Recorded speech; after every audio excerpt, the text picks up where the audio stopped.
everyone! Today we're diving into one of the most dramatic and thought-provoking stories in the Bible, the story of Jonah.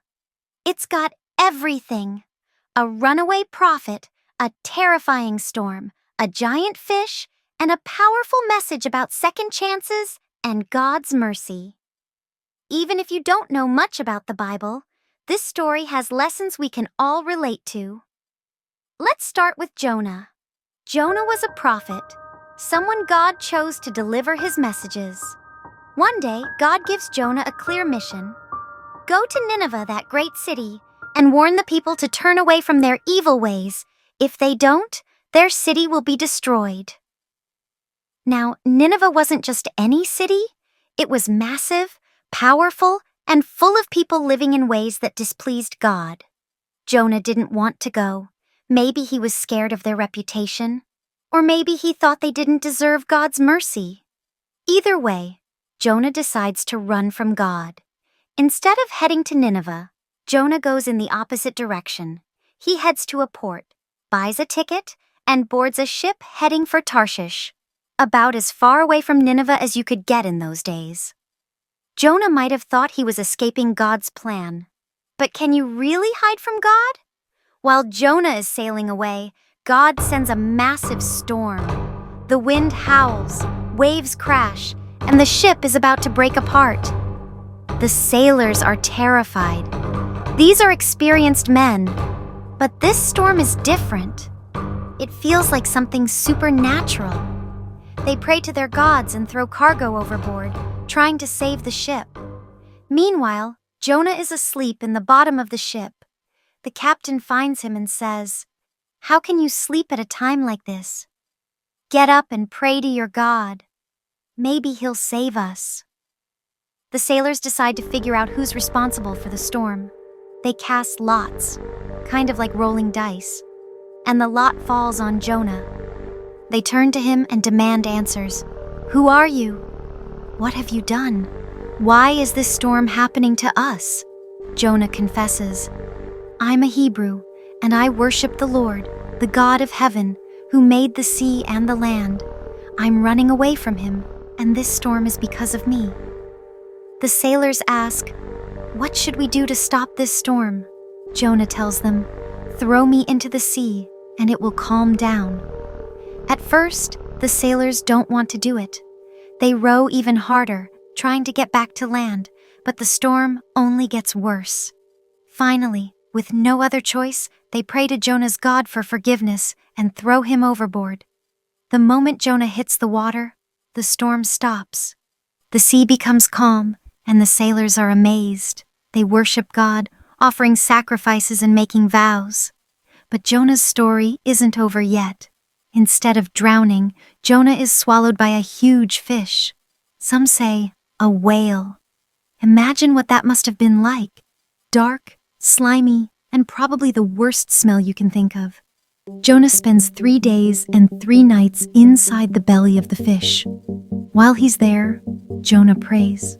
He thanks God for saving him in such a miraculous way and promises to obey him from now on. Jonah realizes he can't outrun God's plan. After 3 days, God commands the fish to spit Jonah out onto dry land. This time, Jonah listens. He heads to Nineveh and starts preaching. 40 days from now, Nineveh will be destroyed, he shouts as he walks through the city. And here's the incredible part. The people of Nineveh listen. From the king to the poorest citizen, everyone takes Jonah's warning seriously. They fast, wear sackcloth, and pray to God, asking for forgiveness. Even the king steps down from his throne, covers himself in sackcloth, and issues a decree, "Let everyone turn from their evil ways. Maybe God will have mercy on us." And God does. He sees their repentance and spares the city. But Jonah, he's not happy. He goes outside the city, sits down, and sulks. He's angry that God forgave Nineveh. He says, "I knew you'd do this, God. I knew you're merciful and compassionate, slow to anger and full of love. That's why I didn't want to come here." While Jonah is sitting in the hot sun, God makes a plant grow to give him shade. Jonah is thrilled about the plant. It makes him so comfortable. But the next day, God sends a worm to eat the plant, and it withers. Jonah is furious about losing the plant.